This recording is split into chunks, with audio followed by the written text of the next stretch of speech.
everybody. Welcome to KP Live. I am your hostess, Samantha Barrios. I am so glad to be with you today, and I'm very excited for today's show. I'm so excited for this guest. As you all know, I love my Kentwood kids. They are amazing and have taught me so much stuff, which is weird because I was supposed to be teaching them. I had it backwards. They taught me. I might have taught them one or two things, maybe. All right, so I am so excited. So I'm going to rush through these announcements real quickly. Don't forget, we have the final show of our virtual play series, and that is on right now. It's called The Test, and you can watch it on this YouTube channel you're watching right now. If you're on my Facebook, go to YouTube, Kentwood Players, watch The Test. It's great. Our own Sam Gianfala, who usually co-hosts with me, is starring in it. It is really just a joy and a treat. So make sure and get that in. And then also we will start, yes, June 20th. We're not missing a beat. We start season 2 of our virtual series with Catherine Rahm directing. Oh gosh. It's such a clever title. I'm going to have to find out the exact thing. I don't want to butcher it. But that's on June 20th. So that's going to be the opening night for that. Also, you can still check out our Gilbert and Sullivan benefit. That is streaming on YouTube. So make sure and check that out. Just a hoot, a lot of talent doing hits from the Kings of Patter, Gilbert and Sullivan. And so you can check that out. And as a special treat during the live benefit, we had little tours and things like that going on. And we had an interview with our Kentwood royalty, Kalia Mincer-Wolf and Charlotte Gunter. And the full interview is on YouTube right now. So you want to check that out. They tell great stories of Kentwood, the history of Kentwood, their cute friendship. It's just awesome. So go check that out. It's not very long. It's like 10 minutes long. So, and it is just so entertaining, and go make sure and watch that. And then also our Sam Gianfala, he premiered his short film Fierce, starring John Sparks and Xavier, Xavier was in Recipe that Sam directed. So it is this great piece. You don't want to miss it. YouTube, Black Lodge Productions. That is Sam Gianfala's YouTube, or that's his production company. And the YouTube channel is where it is airing. So you do not want to miss that. I'm going to put all those links in here in a momentito. But I want to get on with our show. But keep an eye out for all those links. As you know, I like to start all of our shows with an acknowledgement of the ancestral lands of which we are all on. Javon and I are in Southern California. We are on the lands of the Tongva tribe.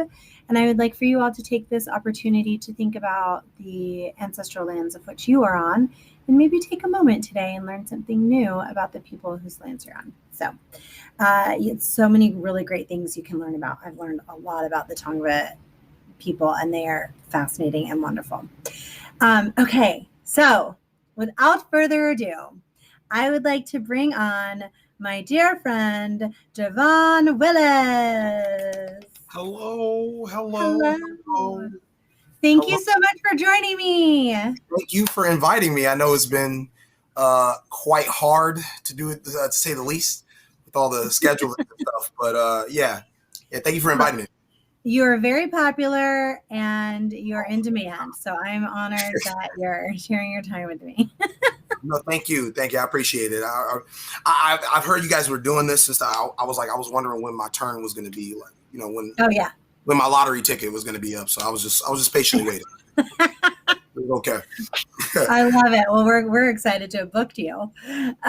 Yay. So Javon, I know a little bit about you. I met you at a younger age. Yes.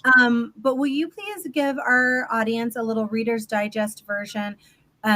Let me use another term that maybe you might be familiar with. Reader's Digest.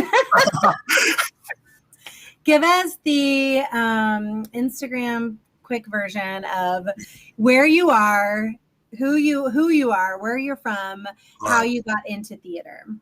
Okay, so do I start with my name again, like I'm introducing the class, or I could do it? All right. Any way you want. Okay. Well, I'll just do it like we did in school. Hi, I'm Javon Willis. I've Instagram short. I got to do quick. Take your time. I have I started theater, I guess, like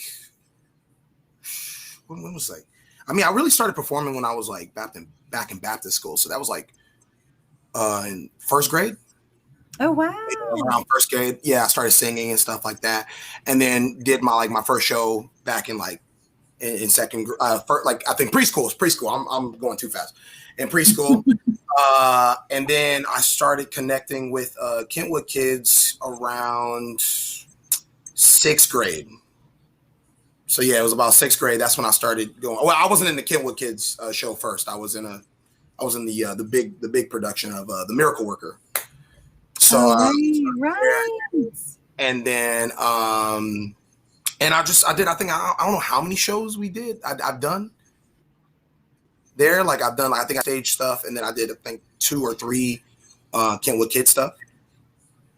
So yeah, that's pretty much it. I mean, that's it. 23 years, short lifespan.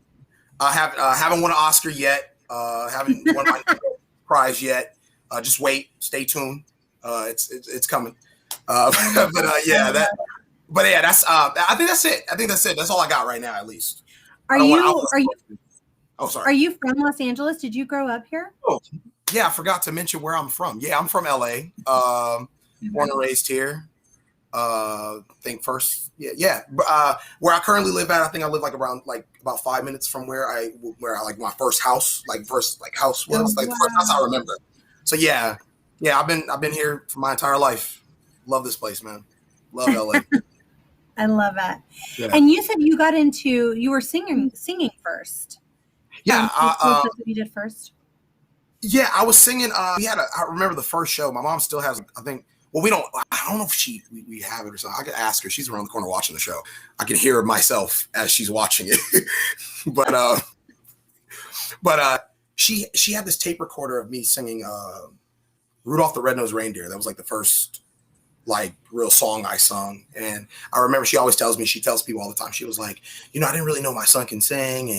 And when he opened his mouth and like when he sung, like it changed me. Like I didn't know like he had that. I'm not trying to, this is coming out of her mouth. I'm not saying that this is how I think of my own singing voice, but she really inspired me to keep moving forward with it. And really the reason why I'm here and I still perform is because of my mother. Like, honest to God. Oh, Yes. wow. Your mom is really great and is such a huge support. And I really enjoyed her influence too. And it's, yes. I love that she is such an impact in your life and is such a cheerleader for you. Yeah, she's here right now. I think we just got to that part to hear it. But yeah, she is. Like I when I was doing late rehearsals, I think for Ragtime especially, we were going until midnight. I think that show was massive. She would sit there. We get the Tumby's pizza from around Manchester. Yeah. And a little cardboard pizza. Get the cardboard pizza, eat outside after a show, after the rehearsal, and then I had to go back to school in the morning. But she inspired me to keep moving. So yeah. I love that. So what was the impact of that, of doing theater in your life, is like forming you as a person? Here you are, a young adult, you're 23 years old. How has that affected who you are and where you're going? I think theater taught me really a lot about just like kind of like hard work. Honestly, I think that was really my first like foray into really working hard and seeing like an idea. I mean, not an idea, but it's like something that was just on a page be translated into like either product, like on stage and stuff like that.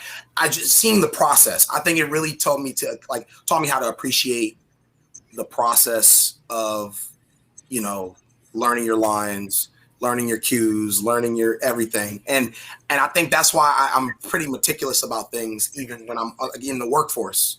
It's just because of the way theater was, so everything had to work at certain points. And if it didn't work, then we had to figure out another way to make it work and that kind of stuff. Yeah. And I just love that, like kind of problem solving that was always on the fly. That's kind of how I've always been. Like, I don't even like being stagnant in anything because of theater. I think theater made me really jittery. So I think that in terms of impact, it's definitely made me very like, you know, kind of like a go-getter in a sense, like just being just always hyperactive. Yeah, that's that. I think that's the one massive takeaway. And then also just I kind of, you know, it may sound weird, but I love feeding off energy. Like I think that's what theater really was like great for me, because I'm a Gemini, so like I feed off of like, you know, real, you know, like human emotion, like, and really just performing, like when we did, you know, Rockin' Robin Hood, and we did I think All in the Stars and Mr. Partridge's Holiday. It was just the audience, that the energy. I think Rockin' Robin Hood was selling out like every so weekend. I'm pretty sure. Yeah, we were selling out. That's because the energy was right. That's why it worked out. Like because the audience brought the energy, we brought the energy on stage, and it really was just that right there. Man, there's nothing in the world that can replace that kind of, you know, that kind of vibe. Yeah, absolutely. I love to hear too, like learning like discipline and learning how to just kind of go after what you want, and that work ethic. And those are great skills that you're going to use not just in an industry job, but in anything you do in life. Yeah, like people take for, I'm sorry. My bad. People take for granted, like, I guess the whole process of things, because I think it's just kind of really how our world operates, right? You know, we're everything is so quick and instant. You know, we never see a process of things. We never see an evolution of things to get to that point, right? So it's like, you know, with film, you know, when I you know, we'll get to that in a second, but when we did our first production, when like my production company did our first production, right? It was, you know, three college students, 23-year-olds going in there and just trying to figure out how to make things work, because we had everything stacked up against us. We had everything, but like I said, we'll get to that in a minute. but I think just kind of going back to the theater, right? Just seeing, you know, if somebody was sick that day during that show, right? We had to make it work. Like I remember one time, I think during Miracle Worker, I had another obligation for another show for my school. I promised a girl she wanted to do a duet, so I promised her. I was like, okay, I'll, you know, she wanted to do it. I was like, all right, we're gonna do this show. I'm gonna try to get out of that one, get out of that one show for Miracle Worker to go and do this thing, because I made a promise. And you know, I think we had to train my understudy like in a day or so. Oh wow! And get him in there and do that. And so, but he did a great job, Ozzy, wherever you are. He did a great job. But it was just like seeing, like, but like that was the kind of problem solving. It was just like, we had to make it work. If something went wrong, we had to continue to move it forward. And I think anyone who did theater or anything like, you know, like live performance understands, or has to understand, that there's definitely a process from beginning, middle, and end.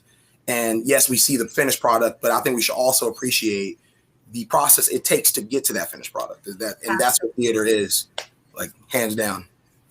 Sorry, yeah, no, thank you. No, it's great points. I mean, you bring up this really good point about how right now everything is so instant. We want everything right now, and we can get a lot of things right now because we've got this little device. Yeah. Right. So everything comes very quickly, and it is a process, and things take work and collaboration and communication, and those are important skills to have, and for us to not lose those skills. So 1,000%.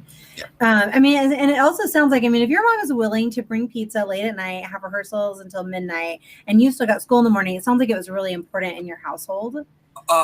Is it arts in general, or what? Well, here's, like, you know, the thing is, like, my dad was a singer. Like, he always sings. He used to sing like a lot of like old, what kind of music? He was like Isley Brothers. I don't know. I can ask my mom, but I'm not going to yell here. But you know, he used to sing a lot, and you know, my mom always sings, and you know, they weren't performers, but you know what? I guess, you know, they were characters in their own right. Yeah. You know, it's just like my mom is always, you know, when she talks to folks, it's, you know, she's very animated and very out front. So I guess in a way, you know, I kind of took a little bit of that from her personality, you know, and I brought that to any show that I did, was because I just emulated what she did. With us, I mean, the car turned into an actor's car 100%. Like, we had like oatmeal on the go. The pizza box is still there. They're like, oh, we're gonna clean it, and then it's 5 months later, it's still not cleaned. Stuff like that. But just made it work. We call that show car. We call that show car. Show car, yeah, show car and show house is what. Yeah, yeah, like I'm telling you, this whole thing could be about my mom because she did all this stuff. Like she did support me through it. Like when we did I did America's Got Talent. I auditioned for that. Didn't get that far. Obviously, wasn't on the show. Still broke. Still living in South LA. Nothing changed there. But we went. We stood out there. We went to Anaheim. We drove all the way to Anaheim. Stood out there from like 6 a.m. I did X Factor before the show. Dearly departed. Oh my God. For 2 seasons. Out there at 4 a.m. Oh my gosh! Almost made it on that show. I was this close. This close. But it's just But I guess my mom's always been a hard worker, and I guess again, if I took anything from that person, from her personality, it would be the outgoingness and the hard work ethic. And it's just and that's what it was. Like if it was something I wanted to do, she supported, and I took that support and ran with it. It's like a relay. Yeah. That's really important. And so tell us, let's talk about this film world you're in. What are you doing now, and how did you come into that? Well, you know what? I've always been passionate about movies. Like it's either movies, comic books. You can talk to me about anything. I'm literally I'm just an encyclopedic. I don't know, encyclopedic. That sounds like a terrible way to word that. I just know a lot of things about that kind of stuff. I've always been I've been a very big fan of just reading just like the film world. I work at Universal Studios, so that should be one kind of thing. I'm right out though on the studio side, but I operate the attractions and stuff. But I've always been a fan. Like Martin Scorsese. Been a huge fan of like Charlie Chaplin. One of the reasons why I wanted to do television and film was because of Kenan Thompson. I remember watching Kenan and Kel on Team Nick. At one point, I was like a Nicktoons or whatever. Back in it was like back in 2005 or something. And I remember saying like, I could do that. Like I could do what they're doing right now. And so I knew at one point I wanted to make the stuff that I see, and I wanted to see myself or a version of myself on that. On the TV and on the big screen and stuff. So like this year, actually last year we formed it. A couple of my friends, a couple of my buddies who live around in Westchester, they're probably watching the show too. Hello, fellas. We started a production company called Sauce Kitchen Productions, and we have our first short film is out like now. We released it a couple months ago, called So It Goes, and we worked real hard on that. We were writing all during the pandemic. We were just doing like this is my office right here. Like exactly what y'all seeing right now is exactly my office. We were just sitting here. We would do, they were at different points of California. So we had one in San Luis Obispo. San Luis Obispo. Another one in Santa Cruz, and one's right here. And we'll just sit here and, write out a story and stuff. And I really fell in love with that process. It was grueling. It was stressful, but the end product was definitely worth it, 100%. And I'll do it again. And how do we see that? How can we watch that? Oh, well, you can go on YouTube. It's currently not on. It's not. We don't have a Sauce Kitchen. We don't have a production company YouTube channel, which we got to work on. That's a point I got to put on a meeting. We got to work on that. It's under my friend who directed the film himself, Ethan Rittner.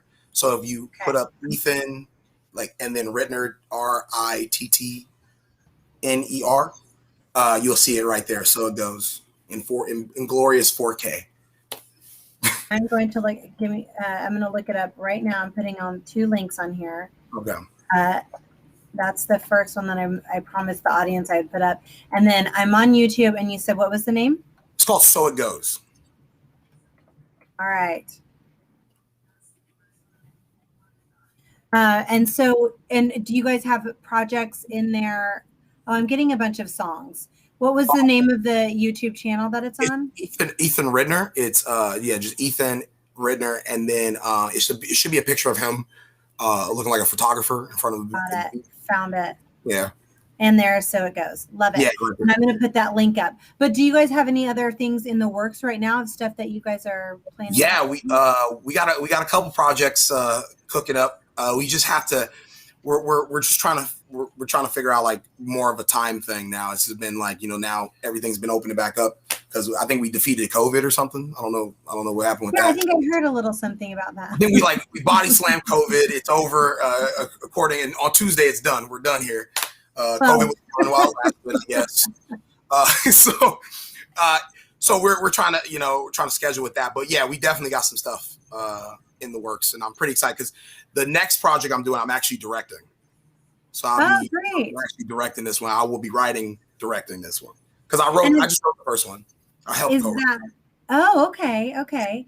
And is directing and writing where you're finding your passion? Or are you still wanting the on camera as well? You know what?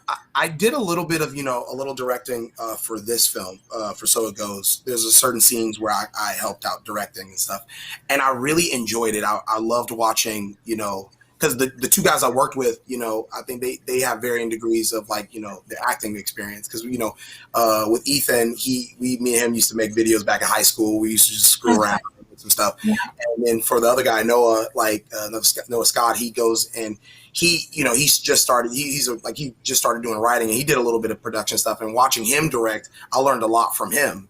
I learned a lot. And then I also learned a lot from Ethan. So it was cool working with it's just the three of us, because I could trade off like things that, that work, that don't work. And so it was an interesting process. And then I still remember like watching, Drew, direct the Kentwood Kid stuff, and you directing. And it was just like, and taking a little bit of variations of how you guys directed and how you guys made like, because I love the way you directed, because it just felt real. Like I love that real aspect of it, because I think that's the problem with a lot of like productions or anything. They just they go way too extraordinary. Like, oh, can you just blow up on somebody? That's how you do it. I'm like, no, that's not real emotion.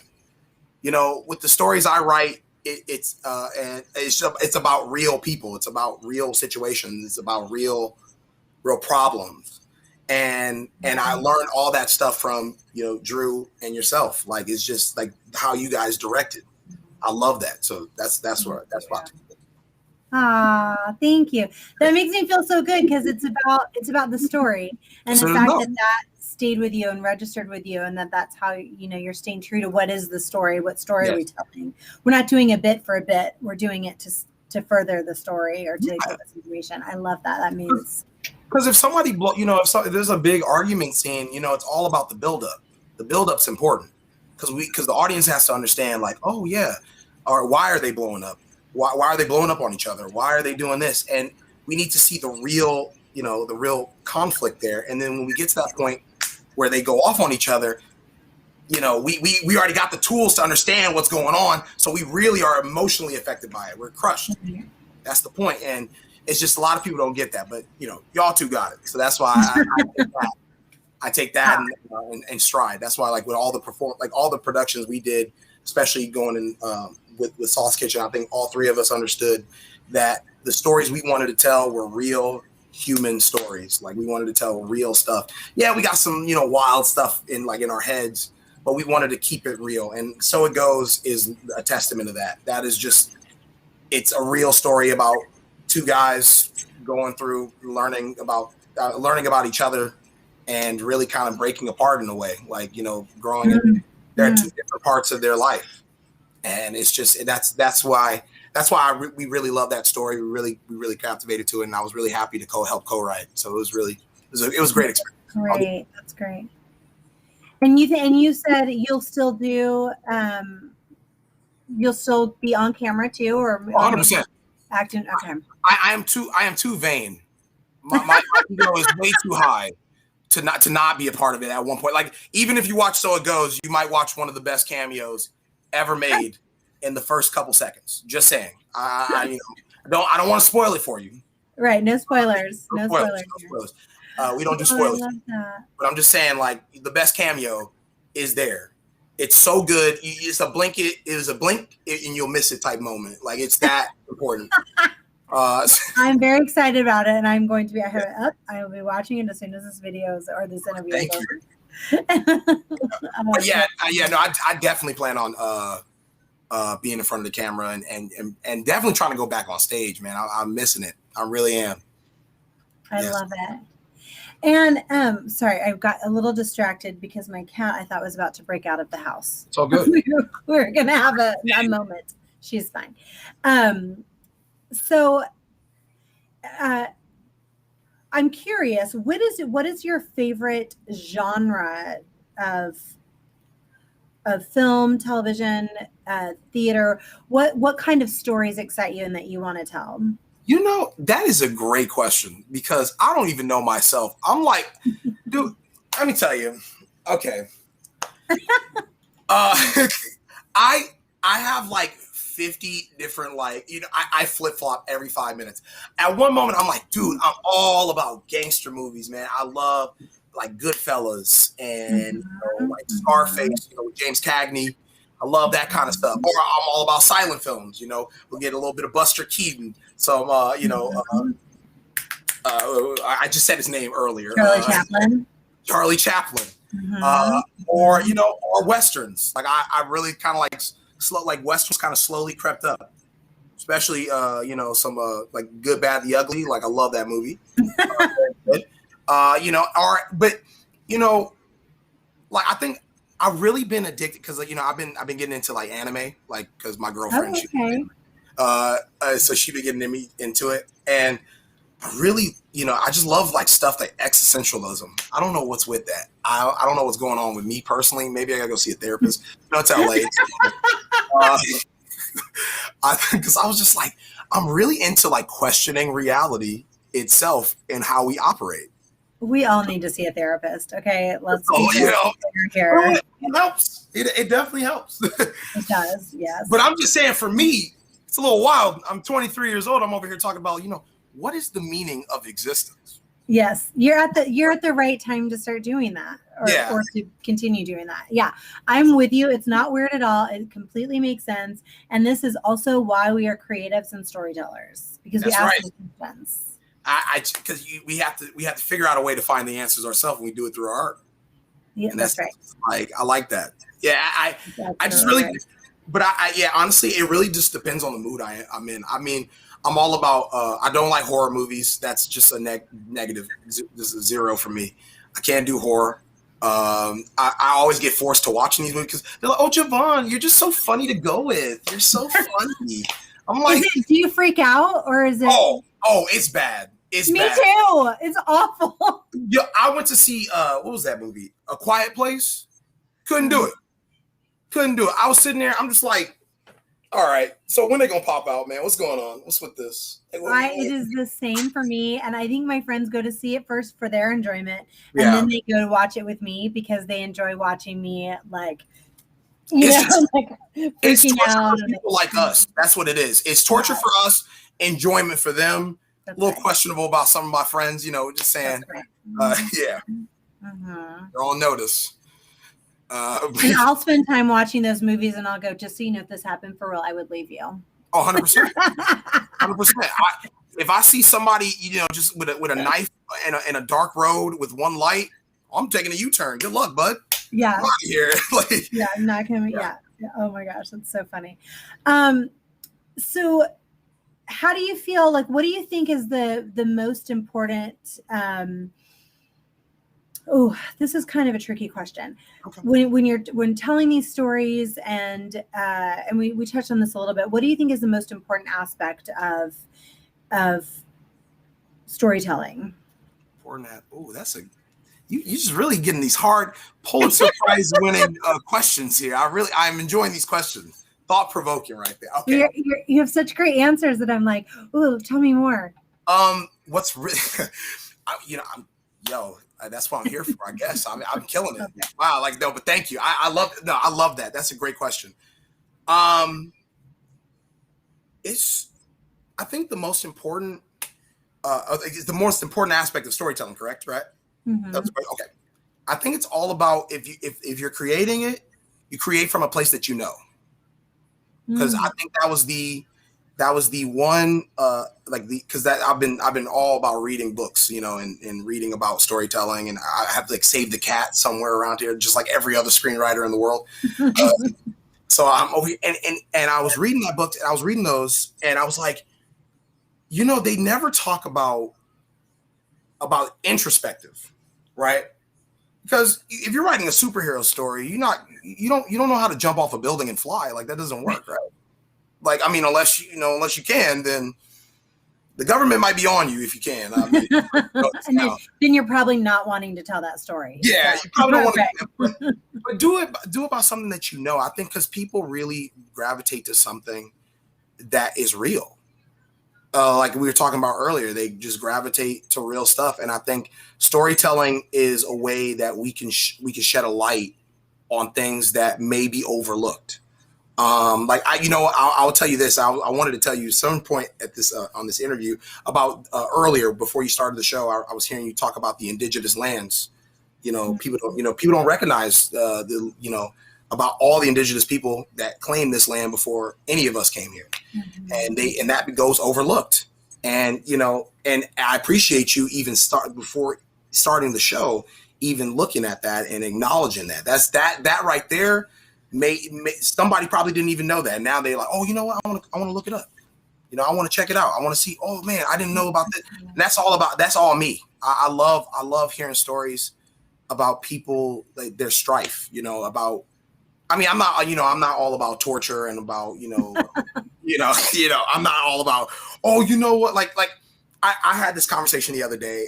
They were talking about I don't want to get all political, but I'm just saying, like, they were talking about this story about it was a lot of like a black stories, like for us, right? They were talking about Us and Them and all those movies, and they were talking about like racism in the community, and I was like, I love those movies, but they don't ever talk about the good things that African Americans have done for this country. We never talk about any positive aspects of the stuff that we've done. We always harbor on, maybe the Underground Railroad, or we always harbor about, about struggle, segregation, the struggle. Yeah. And I was like, yeah, oh man, Lord knows we struggled 100%, right? We got a short end of the stick, just like a lot of people did, like the indigenous people did, like like Mexicans, Hispanics, Latinx, or Asians, every racial group here, and they never talk about the things that we've done to help build this country and move it forward, like traffic lights and pencil sharpeners. That's important. You know what I'm saying? Peanut butter. Yeah. Everybody loves peanut butter. My man George Washington Carver invented a million ways to use peanut butter, like for soap products, hair products. I was like, I want to see a biopic about that. I want to see, like, it'd probably be boring too. He's probably just sitting in his house. What if I put peanut butter in my ear? I can clean my ears with peanut butter. This is great. Like, I want to see something like that. I think the point I'm trying to make before I ramble on to oblivion is this. The aspects of storytelling, I think what's important is, I think just telling us, giving us a real story, giving us a real look at life, and also a way that everybody, like, not alienating a certain group of people, not destroying a certain group of people, but starting a conversation that needed to be started a long time ago. I love movies. I love shows like that. Like the other day, I've been addicted to listening to Fiddler on the Roof. I never heard Fiddler on the Roof in my entire life. Know nothing about that show. And it was like this rap song that came on. They were covering. They sampled "If I Were a Rich Man."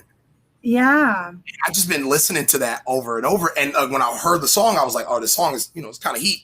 But then I wanted to hear the actual version, and I was like, and I just been addicted to that show. So I've been like listening to a whole bunch of like tradition and all that stuff. But I wouldn't have known anything about it, and about the story behind it. And I think good stories really start conversations. Good stories definitely change the narrative. Good stories push our nation forward, push our people forward, push everything forward. And if you do it right, oh man, I'm just rambling on. Give me a You're second. not. No, it's great. If you just like, I think if you just really just take a time.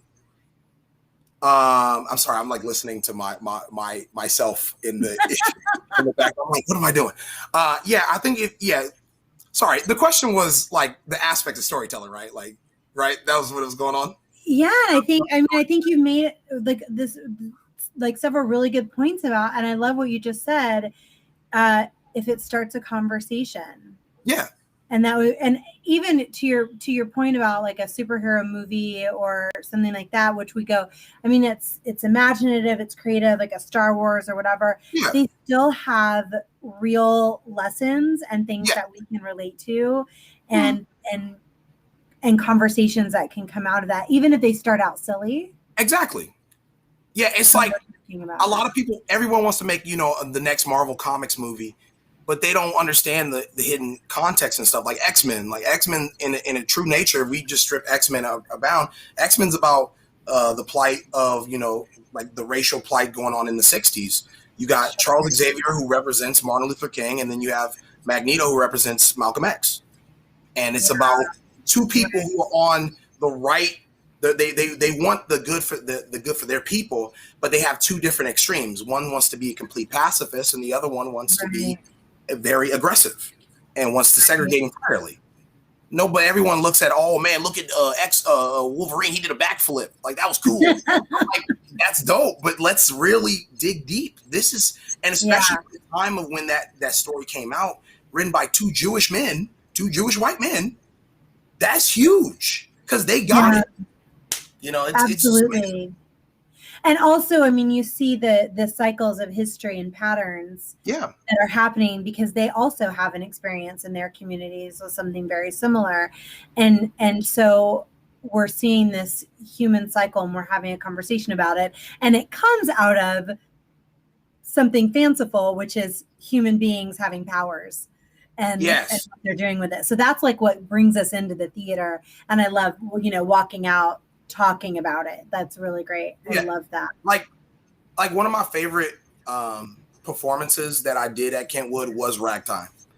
100%. It was one of my favorite because the story that was told there, albeit 3 hours long. I mean, come on, y'all, 3 hours long, for real. Like we got a 2 hour first act, and then I think it's 2 hours and 30 minutes for the first act, and then 30 minutes for the last act. Like, are we for real? Why we didn't just separate it into 3 acts? What are we doing?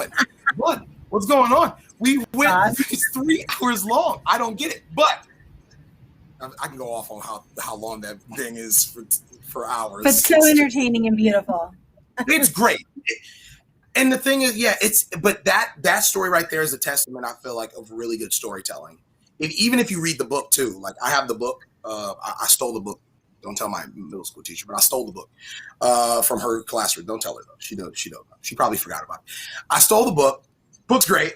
The book by itself is just a really, really nice without all the musical numbers and stuff. But it's just a really, really good story. And it's crazy how when you really read that book and you watch that show, you kind of like see this, you see a mirror reflection of the world today. And I think people, that's why I said my favorite, what was it called? One of my favorite, what's it called? I'm trying to remember. Come on, Jay. You're there. Never mind. We're going to forget that. It's going to come back when I'm going to be asleep and it's going to come back to me. Yeah. But sorry. Here it is. There it is. One of my favorite subjects is history because history really repeats itself. And art is a reflection of the history that's currently going on when done right. Yeah. Absolutely. And so that's what I'm saying. Like Ragtime was so good and it was so culturally relevant because it understood what's going on. It understood what's going on and it's talking to us. And it's our duty to realize, to see what's going on and be like, all right, this is where we change. This is how we make the right changes so we can prevent something like this to happen again. So storytelling in the greatest aspect of things is like figuring out what's going on in the world, a story that I want to tell, something that affects me, and writing my truth.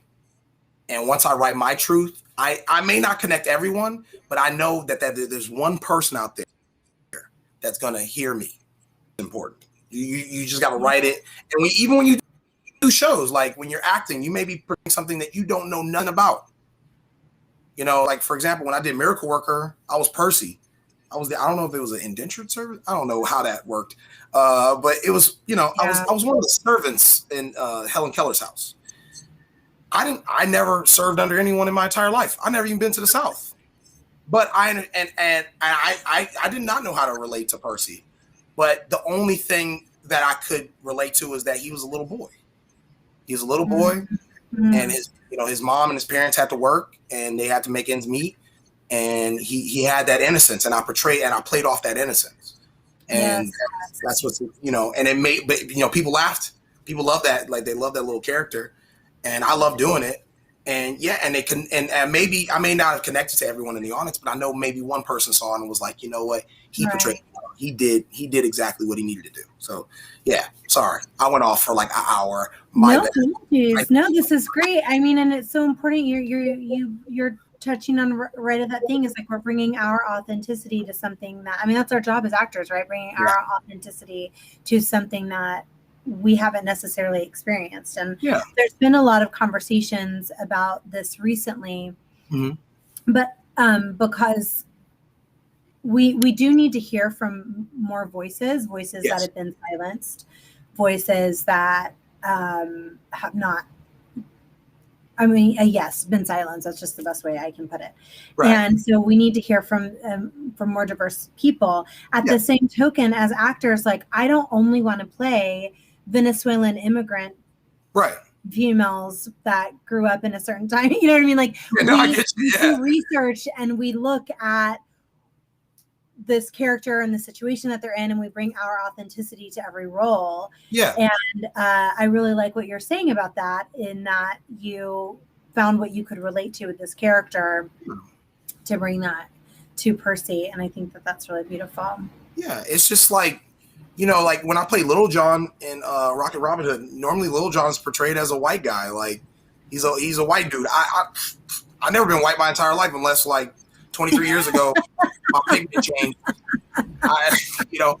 But I knew what the archetype of what Little John was. You know, I knew that he was a strong guy. He was like Robin Hood's right-hand man, because Robin Hood loved his strength. He loved his bravery, and that's what they connected on. So I played off that, you know, and it's, you know, that's how it is. I mean, go ahead. Sorry. Go ahead. No, go continue. I'm going on. You're going to have to stop me. I'll be going on for this Kentwood Live going to be for about 4 hours. You better start it. You heard it, everybody. Yeah, I'm telling you. Yeah, grab a snack. On talks too much. Well, all I was just going to say is that you bring up a very interesting point, because so often we look at these roles that have been traditionally cast a certain way, but that's not the story of Robin Hood, or in this Rockin' Robin Hood, which is not the traditional story of Robin Hood either. But I mean, well, in my book it is. It was the musical numbers were fantastic. In my book, that's canon. I love that Rockin' Robin Hood is your story of Robin Hood. It's that canon. It's canon, and there's no one can fight me on that. That's just going to be canon. That's it. It's canon. Thank you. I accept that, and I agree. But that's the thing, is that and that's where I hope that we're moving towards, is that that's not important to the story is a skin color of either of those characters, and that what is important to the story is the relationship between those band of friends, you know, the band of brothers, if you will, and then also the other characters in the show have their important parts of that.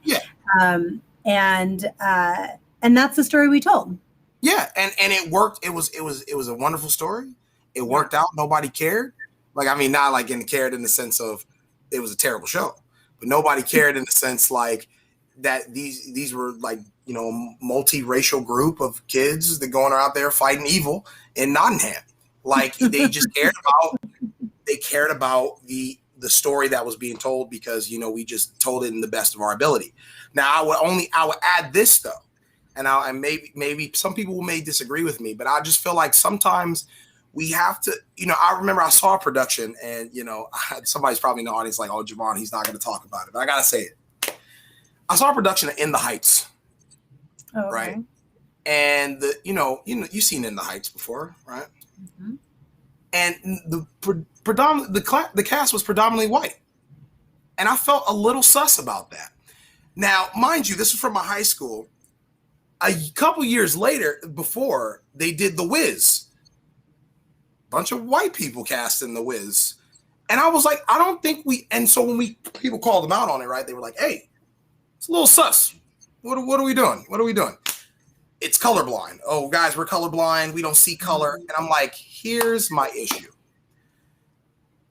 If I did Fiddler on the Roof, right? If I played, the main character in Fiddler on the Roof, it's going to be a little sus. I'm taking away somebody's role, somebody who can relate to this 100 times more better than me and understands that character. If I'm going to take away the whole aspect of In the Heights is about its multi-ethnic backgrounds. It's about that world that they're from. The reason why The Wiz is a thing is because Motown really wanted to go ahead and show their songwriting prowess. They wanted to show that they can go ahead and make a musical and it'll be fire and it's just gonna be great and we're gonna have all black cast, because you didn't see a lot of those in shows except for Porgy and Bess. No, not everybody wants to see Porgy and Bess. Come on, man. Like the dude's name is Spoden Life. Like what kind of name is that? Like I never, like my choir teacher showed me that. And I was like, he's a black guy. He was like, oh man, you guys got to see it. And that's one of my inspirations. He really showed us a lot of like something that a lot of people would think racially insensitive, right, to this day. And he showed us all of that in class. And so I prefer The Wiz over Porgy and Bess, right? Because it showed black folks in a positive light. And it was not having to deal with being poor and dirt poor in a poor community, because we're more than that. We're a people. We're people. We live life just like anyone else. And In the Heights is a show about people probably living in a very poor community, but it celebrates its diversity. It celebrates its diversity. Yes. And to see that be ripped away, and then their excuse is, oh, well, we're colorblind. We don't see color. That was very lazy.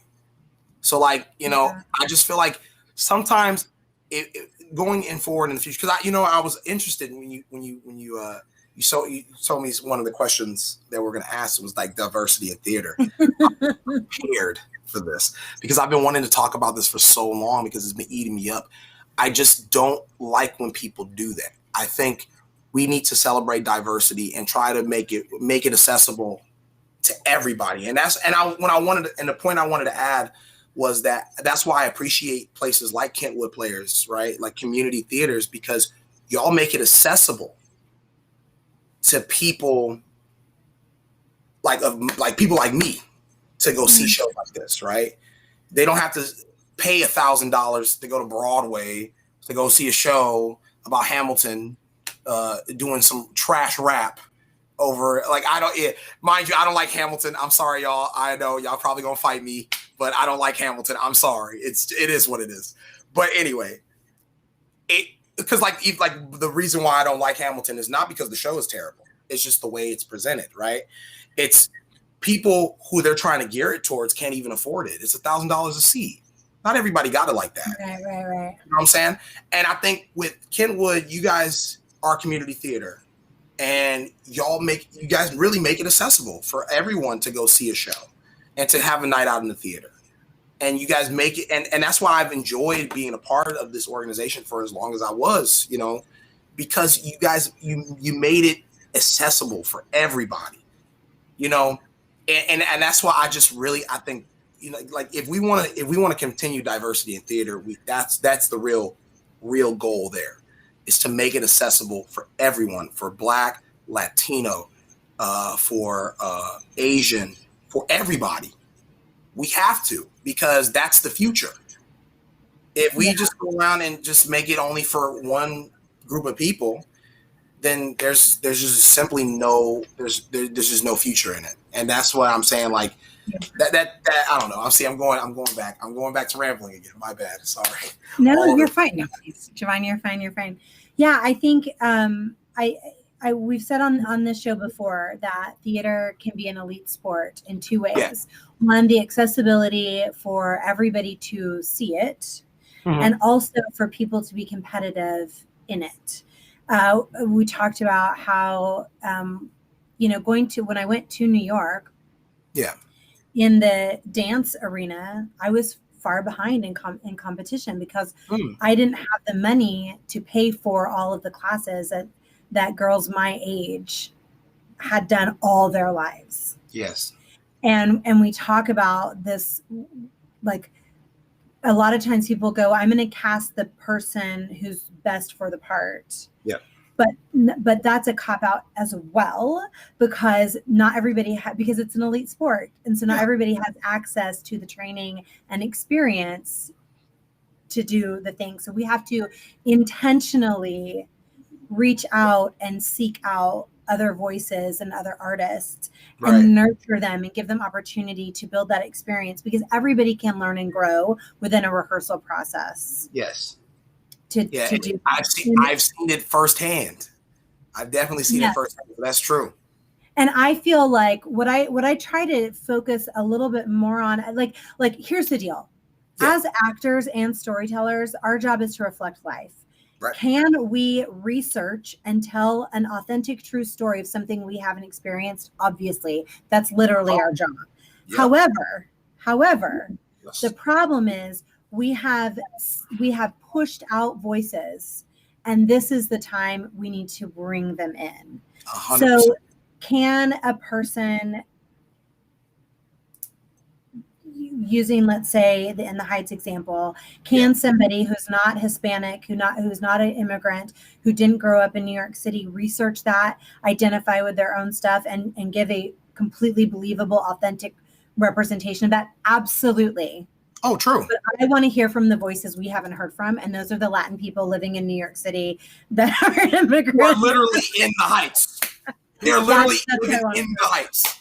They're literally in Washington Heights. Man. In Washington Heights, exactly. Yeah, so hopefully, as we start to become more diverse and we start to hear from more of these voices, and as we grow forward in many, many years, it'll start to look like more of a hodgepodge of people, and it won't be so necessary what it was written as or what is traditional, because we'll see this diverse group. That's what I'm hoping for. Oh, you know what?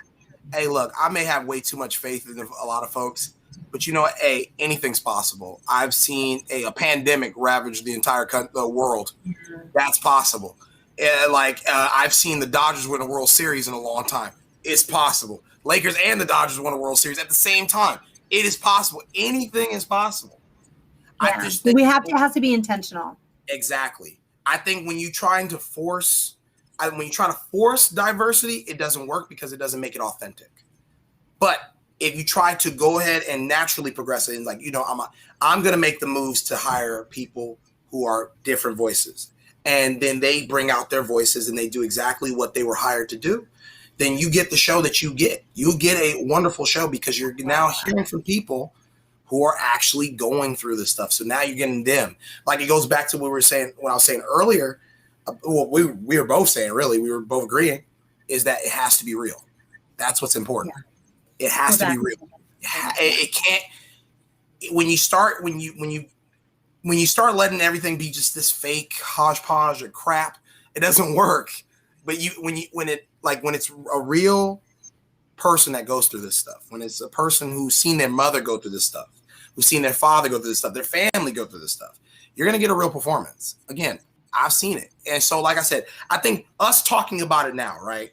The conversations being had these days about diversity, about adding more voices, more female voices in film and television and theater. That's the start. That's the seed. Yeah. Once we plant the seed, then they have no choice but to listen, because of now of 100, it starts off with one, right? We're just one thing. And then now we that one person started 30 people talking about it. And the 30 people talking about it is now 100 people talking about it. And that 100 people talking about it is now 2 million people talking about it. It's going to happen. It just takes time. Everything, it's all you need is something as small as a mustard seed. And there you go. You're right. You're right. Time and intention. Oh yeah. Get it. I love it. Javon, I'm really excited to see what you do and to hear your voice and to see your further projects. Will you promise to keep us informed in everything you're doing? Yes, I will try. I have zero social media, so I'm going to go ahead and send it through a pigeon to everyone who would care to listen. We accept pigeons, and then we will put it out on social media. That is good. Okay, I was just about to ask, do you have social media where we can follow you? So the answer to that is no. Well, I do. Okay, here is this is where it gets a little weird. I do got social media. I just don't use it. I've stopped using it. I think especially after the year we had, I've gotten so away from all of that because it was just really, really toxic stuff, and it was just really. I understand. So yeah. So I still have Instagram. So if you want to follow me on Instagram, go ahead and give me a free follow. It's free. It's my name with the first letters inverted. So it's Javon Willis instead of Javon Willis. Javon Willis. Javon Willis. That's my @ name on Instagram. It's so follow dumb. Javon at Javon Willis on Instagram. Yes. Also, Javon will text me and keep me posted on everything, and we will keep you posted on everything. Oh, Before I let you go, we're going to we like to do, this is a little bit of a not speed round, but it's a short answer round. And that is, I'm going to ask you 5 questions, short answer. Okay, here we go. If you could live anywhere in the world, where would it be? Anywhere in the world. Ooh, I'll tell you, you're just really killing it with these answers, like these questions, man. These questions are fun. Anywhere in the world. Or is there anywhere you would like to visit? That makes what? I've been learning Japanese. I would love to visit Japan. I would love to go over there and do the tea ceremony and wear a kimono and go to the shrine and do all the culture stuff. Yeah, so I would love to. I'd love to see Japan. That'd be something. That's great. Yeah. Oh, that's so cool. Great. What is your favorite type of food? Favorite type of food? Oh, man, I'm very picky. My favorite type of food, pizza. I love pizza. Kryptonite for me. Anyone got a pizza for me? It's done. Oh, I love pizza, especially salad pizza. All right. So if you can only choose one, or what is your favorite of these 3? Do you prefer to read, watch a TV show or a movie, or play outside? To be honest, honestly, I started reading again recently. Amazing. So I would actually want to read. Yeah. That is talk about character development. If you asked me about 2 years ago, I'd be like, dude, I just want to go and Call of Duty or something. Right. But yeah, I love to read. I love it. I love it. What is a role you would love to do, but you will never be cast in? Corny Collins in Hairspray. I've always wanted to play Corny Collins. I don't have let me tell you, I remember watching the movie Hairspray, they had James Marsden as Corny Collins. And I was like, that is a role right there that I've always wanted to play. I barely am in the show. Huh? Why can't you do it? I don't think honestly, if anyone says, yo, we're doing Hairspray, I will audition for Corny Collins. I don't want to play Seaweed. Okay, I don't want to play that. First of all, you're not going to see me go on stage named as Seaweed. I will never do that in my life. Corny Collins. I'd rather go down in history as the Black Corny Collins, and I'm okay with it. I love it. Anytime I see Hairspray auditioning, I'm going to send you an email. Oh, please. I've always wanted to do it. It's so good. That was real quick. That was the quickest answer I've ever done. That was the quickest answer of all of tonight. It's like I didn't even finish the question. You're like, no, I got this. Yeah. Oh, sorry. You didn't finish the question? No, I did. But I'm just saying that's how fast. Okay. Last question. What is your favorite Universal Studios ride? Favorite Universal Studio? You know what? I'm a little biased, but also I'm not. My favorite Universal Studios ride is Jurassic Park. Now Jurassic World. Yeah, I'm a big fan of the movie Jurassic Park. The Jurassic World movie, not so much, but Jurassic Park, love that movie. And so I remember when I first went to Universal, I did it when I was like 3 years old or 3 or 4. I was able to ride because I was a tall kid. And it's one of my favorite rides ever. So it was crazy that years later I work at the ride that is my favorite ride at the park, like just years later. So it's nuts. So cool. Yeah. Is the park open yet? Can we go back? Yes. Yeah. Because is the Harry Potter's 3 broomsticks open? Because I need me some butterbeer. Oh, yo, I love butterbeer so much. I need me some butterbeer like right now. Yeah, it's open. It's been open since April. So yeah. Okay, I'm gonna come there, and then also I'm gonna ride the Jurassic Park ride. So just let me know. I'll get you to the front. I'll let you know. I'll give you front of the line. Front of the line. I got you 100%. Just let me know. I love it. I'm so excited. Love it. Okay, and then we have our last segment of the show. It's called Well, That's Theater. And this is Sam Gianfala's favorite segment, mine too, which is, what is your most favorite memorable experience in the theater, either on stage or off, like watching, whatever? And what is your craziest debacle? And you don't have to name names. And it can be an entire show. Maybe you were in a show that was a debacle. I don't know. Okay, so is there 2 answers here? Yeah. Because I know this one's going to make my mom laugh a little bit. Or maybe one, but yeah. Mm-hmm. Okay, so I got 2 answers. So for debacle, I remember so I was like, I think 9? I don't know. It was a while ago. We went to see this show in Hollywood. My mom's going to laugh right now. She's going to laugh hard, I can tell. We went to see this show in Hollywood, and we got invited to the show. And it was called Let the Sunshine In, right? It was supposed to be like an off-book version of Hair. Okay. We go inside. Everything's fine. The show's about, a bunch of hippies doing their thing. Let the sunshine in, Age of Aquarius. I was like, oh, dope. Great. Didn't understand it. I'm a young kid. So there's a part, I think, where the entire cast gets butt naked. And my mom covered my eyes so fast. Because we were just unaware of what was going on. I'm just like, so she covers my eyes. She's like, oh, no. What's going on here? So there was that.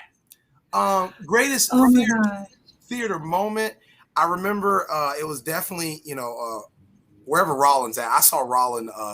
He was at my ride the other day. You guys got to get him on the show. Get Rollin on the show. I'll reach out. Yeah. Yeah, my man got tall. He's man. Yeah. Yeah. I saw him at my ride like a year before we shut down for COVID, and it was just great seeing him again. But I remember we did All in the Stars, and my favorite moment in that entire show was when the guards were trying to guard me. I guess Drew thought it was really funny that I was like this tall guy, and these guards are really small. So he was like, "Yo, why don't we have like them just drag Javon by his feet, right?" But they're just unable to drag him because he's a pretty big guy. Like, so I'm just carrying these kids as I'm walking through the thing. And that was my favorite part because it was just like, who comes up with this? This is great. Like this is comedy. This is theater right here. This is just. Oh, I love it. I love it. That's awesome. There you go. Oh my gosh. Yay. Javon, thank you so much for spending this hour with us and sharing with us your journey and your thoughts. It's been such a treasure. Thank you so much. Thank you. I know this has been quite a merry-go-round to try to get me on the show. You're worth it. I would definitely come back if y'all definitely wanted, we'll have you. To come back. I will come back. I enjoyed this hour. This was great. Woke me up definitely. So absolutely, we will have you back. Absolutely, yeah. Very excited about it. I love it. And then everybody else, we catch you next week when we have the director and cast of Poetry, Prose, and Pirates. That's what I was like, how does it go? Pirates first? Poetry, Prose, and Pirates opening night next Sunday for a virtual series, season 2, directed by Catherine Rom. Oh, it's going to be a delight. Very funny play.